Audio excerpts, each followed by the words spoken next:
Hey, hey, hey. Time for another out-of-this-world story from rSpace. Nothing screams love like a tattoo, right? I don't know what's scarier, needles or cheaters. Today on rSpace, some choices you make have some seriously permanent outcomes. Up first, this cheater has got the worst type of guy under her skin forever. Wife got a disrespectful tattoo. My ex-wife, Anne, and I are in our mid-30s. We were married 3 years, together 5 years total. After our engagement party, Anne told me she wants to get matching tattoos. I told her I have nothing against tattoos, I just don't want one. After the wedding, she again asked to get matching tattoos. I said no again. I told her she can get a tattoo if she wants, but I'm not interested.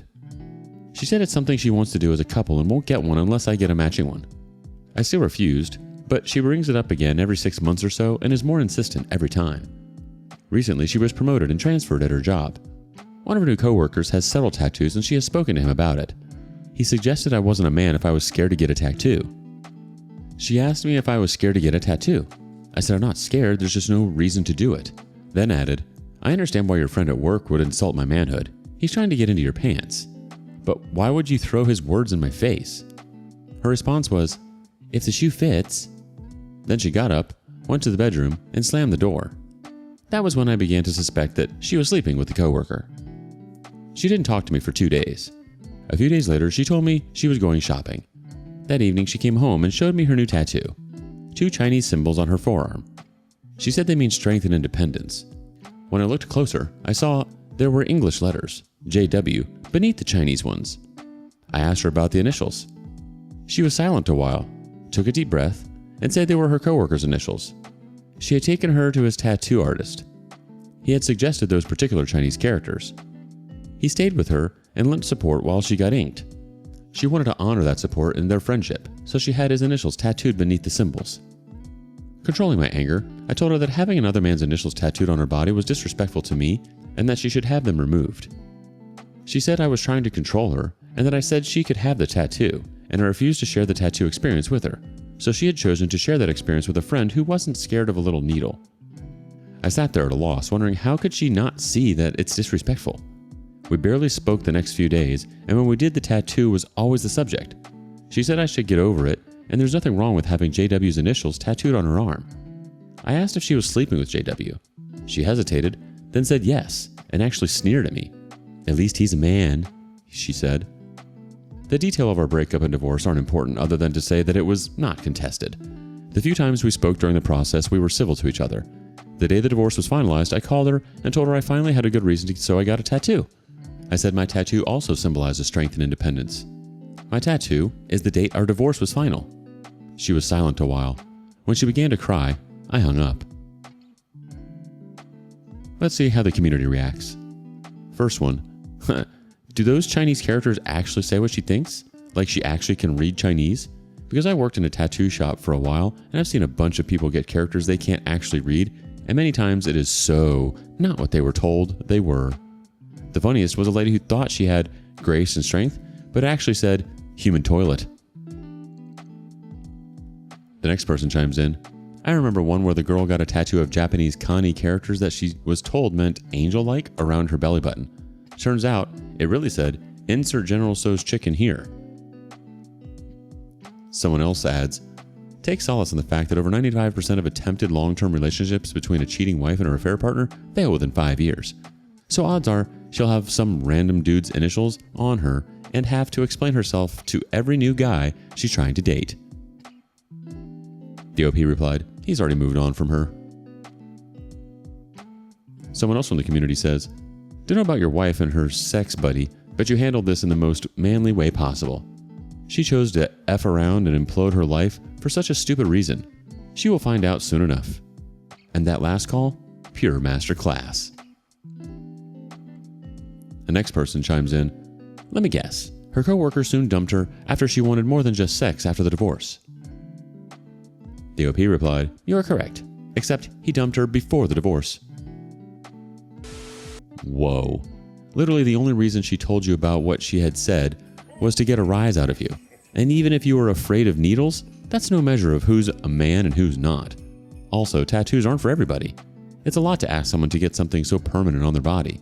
And then she goes and gets a tattoo of this dumb guy who thinks he's a man, but would never live up to the man you are. Now she can remember how dumb she is, as it's under her skin forever. She's not the brightest bulb, is she? Glad you got out of that one, OP. But I'm sorry that it ended the way it did. Next up, a mother leaves it all out in the open. My mom had an affair with my brother's wife. Yeah, you read that right. This is a 100% true story that I've been wanting to get off my chest for a while. So my brother, 25 male, met his wife, 25 female, in his last year of pharmacy school, and the two of them got engaged very soon after meeting only about 4 or 5 months. This is how people in our culture usually get married.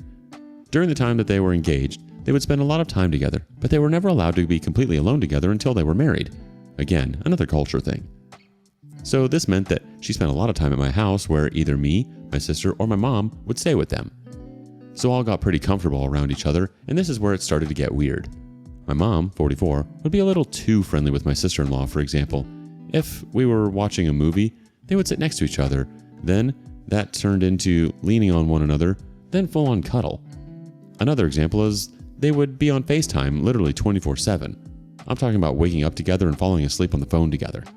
It got so bad that my brother would complain that he never could call her because she was always too busy talking to my mom. Eventually, me and my sister called my mom out on this, saying it was a little weird that she's always on the phone with her, and of course, she's very angry we called her out on this, but she said they are just really close and that she would stop calling her so much, but that never happened. She just started to hide it, and then would spend hours on FaceTime without even saying a word.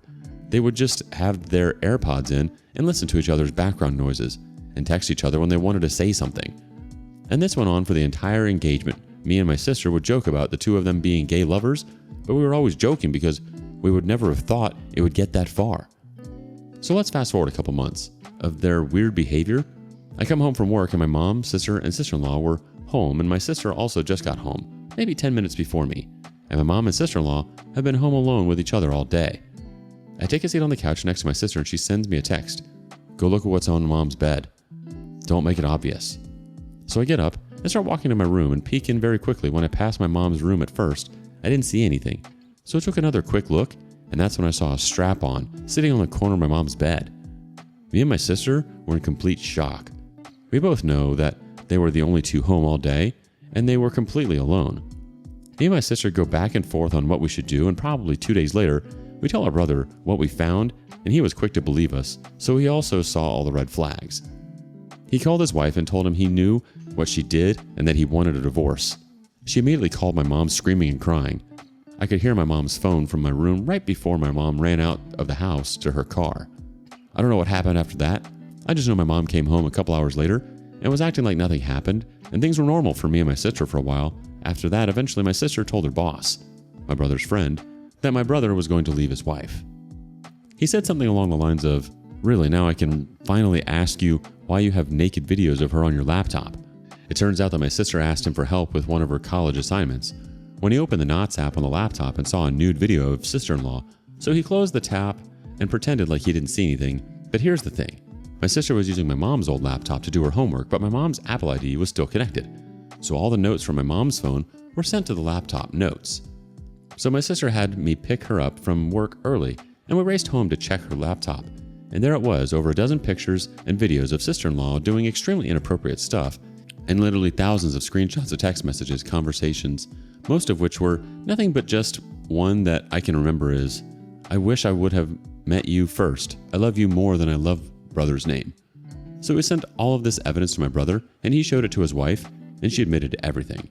This story is getting way too long, so if you want me to finish with what happens after he confronts her with everything me and my sister found, let me know, and I'll finish the story. That's definitely one way to find out. Update. I guess you guys wanted to know how this story ended. Well, here it is. You're probably not going to like it though. I'm going to keep this very short because I'm on the bus on my way to work, but after my brother confronted his wife, he stayed out all night until he had to go back to work the next day. I don't know how she reacted because I wasn't there. I don't know where my brother would sleep in the days that followed, probably his car, because my brother was too nice to just kick her out of his apartment. But eventually he came to my house, living under the same roof with his mom. He slept on the floor in my room for a while, and the two of them were almost never home together. and when they were, they just avoided each other. This was an extremely awkward situation for the entire family. Somehow his wife convinced him to go see a third party where all three of them would go and tell their side of the story. From what I understand, again I wasn't there, the person who they went to talk to said that he has witnessed people come back from much worse things, but in private, after my mom and sister-in-law left, he told my brother that he didn't believe that the two of them were ever going to stop being sneaky, and he advised my brother to go through with the divorce. But that never happened, I guess. The two of them gaslit him enough that he believed that he could forgive the two of them. This is his words. "If God can forgive everyone no matter what they did, I can forgive them for this." Or something along the lines of that. So that brings us to present day. My brother moved back to live with his wife, and me and my sister still live with my mom. The reason I decided to write this post in the first place was because it seems like everything is just going back to the way it was. My brother and mom have a completely normal relationship, but me and my sister aren't as forgiving, so we are left feeling like we did something wrong. My mom, brother, and sister-in-law have been recently getting too close again. Like, they all went to a wedding in Florida about a month ago, and they took the same flight and shared their rented car while my sister booked a different flight than them. And recently, my mom has started doing the FaceTime thing again. She's trying to hide it, but it's very obvious when she has her AirPods in all day and always puts her phone face down. The other day, I went to use the sink and I reached for a towel to dry my hands, and my mom jumped to grab her phone, which was right next to my hand. And that's when I realized that for the two of them, everything was back to normal, and me and my sister were the outsiders in the family now. It's really unfortunate that your brother feels as though he can't leave his wife. And what makes it more awkward is that the very person his wife cheated on with him is his own mother. This whole situation opened up a huge can of worms. And not only that, but why try to do it again? I mean, they were caught once. Do they think you guys are just going to turn away and pretend you don't see something lying on the bed next time? It's sort of careless of her to have even left it there for all to see anyway. She was the victim of her own demise. What are your thoughts? Thank you for joining us today. Be sure to like and subscribe and hit that notification bell so you don't miss out on our next video. See you next time on rSpace.